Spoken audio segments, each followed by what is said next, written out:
Hello बच्चों, let's see the question. So the question is lowering of vapor pressure due to a solute in 1 molar aqueous solution at 100 degree Celsius is dash mmHg.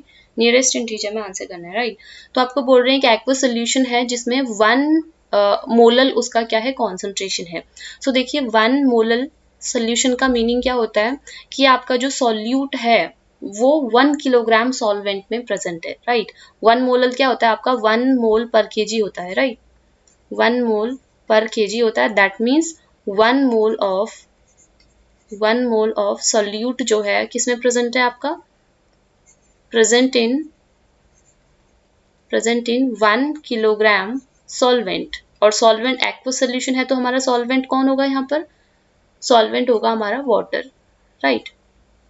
और 1 kilogram को मैं क्या बोल सकती हूँ, that is 1000 gram. Okay तो ये हो गया। तो यहाँ से हमें पता चल गया कि हमारा जो सॉल्यूट है, सॉल्यूट के नंबर ऑफ मोल्स हमें पता चल गए हैं, ठीक है। तो लेट्स सपोज आपका सॉल्यूट अगर ए है तो आपका सॉल्यूट, ठीक है, solute that is number of moles जो है सॉल्यूट ए के वो कितना है हमारे पास में 1 है। अब हमारा सॉल्वेंट कौन है, वाटर है। तो वाटर के मोल्स हमें नहीं पता, तो एक काम करते हैं वाटर के मोल्स कैलकुलेट कर लेते हैं। तो since we know number of moles जो होगा वाटर का दैट इज इक्वल टू क्या होता है आपका मास अपॉन में मोलर मास होता है, right. Mass of water that is 1 kilogram water जो सॉल्वेंट है उसमें 1000 ग्राम आपका क्या है, वाटर ही तो है, सॉल्वेंट है, राइट। तो 1000 ग्राम इसका मास हो गया अपॉन में वाटर का मोलर मास क्या होता है 18 ग्राम पर मोल, राइट। तो यहाँ से हमारा क्या हो जाएगा, that is after solving this आपको मिलेगा 55.56 मोल ऑफ वाटर। तो 55.56 मोल्स मिल जाएंगे किसके, वाटर के। तो हमें यहाँ पर क्या हो गए, दोनों के मोल्स पता चल गए, राइट। तो हमें क्या कैलकुलेट करना है, lowering of vapour pressure. So basically अगर आपके पास में ये प्योर वाटर था, ठीक है, और जब इसमें आपने क्या कर, इसका वेपर प्रेशर प्योर सॉल्वेंट का दैट इज प्योर वाटर का अगर P0 है, तो जैसे ही आप इसमें सॉल्यूट ऐड करेंगे, ए को ऐड करेंगे, तो इसका वेपर प्रेशर में क्या आ जाती है, कमी आ जाती है ड्यू टू द आपका सॉल्यूट पार्टिकल सॉल्वेंट पार्टिकल के बीच में आ जाते हैं, इसलिए वेपराइज इवेपोरेशन क्या हो जाता है वहाँ पर इजिली नहीं होता, इसलिए वेपर प्रेशर में कमी आ जाती है और सॉल्यूशन का वेपर प्रेशर कम हो जाता है। लेट्स सपोज ये P है, ठीक है। अब जो भी ये कमी आ रही है आपके वेपर प्रेशर में उसी को हम बोलते हैं लोवरिंग इन वेपर प्रेशर।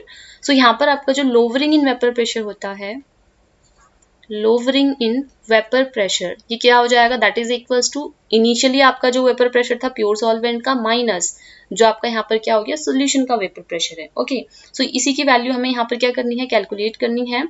सो एक रिलेशन हमें यहाँ पर पता होता है, since we know from the relative lowering in vapour pressure से हमें ये पता है कि जो relative lowering in vapour pressure जो एक कॉलिगेटिव प्रॉपर्टी होती है दैट इज इक्वल्स टू क्या होता है, mole fraction of the solute. Solute हमने ए कंसीडर कर रखा है, राइट। अब देखिए ये तो हमें कैलकुलेट करना है। P0 क्या है आपका, प्योर सॉल्वेंट, और प्योर सॉल्वेंट हमारा कौन है, वाटर। तो वाटर का 100 डिग्री सेल्सियस पे जो आपका वेपर प्रेशर होता है वो कितना होता है, 1 atm। तो P0 की वैल्यू आ जाएगी 1 atm। हमें यहाँ पर mmHg में लिखना है, तो 1 atm इज इक्वल टू होता है 760 mmHg। तो P0 हमें यहाँ पर क्या है, पता है, राइट। सो P0 की वैल्यू पता है, सो यहाँ से P0 minus P is equal to क्या हो जाएगा, XA into P0।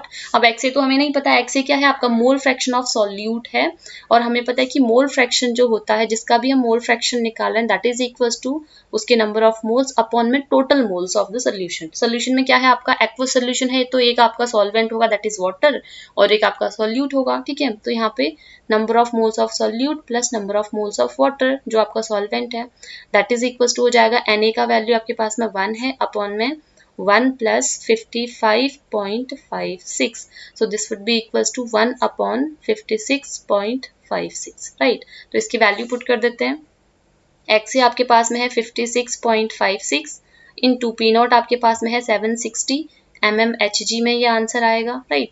So this would be equals to, इसको अगर हम कैलकुलेट करें तो 760 divided by 56.56 is equals to आपका आएगा अराउंड 13.43 mmHg। ओके और हमें नियरेस्ट इंटीजर में आंसर करना है, सो नियरेस्ट इंटीजर में ये कितना हो जाएगा आपका 13 mmHg आ जाएगा, है ना। तो mmHg तो हमें गिवन ही है, सो हमारा आंसर क्या हो जाएगा 13 will be the right answer of this question. Hope you understood it well, good luck.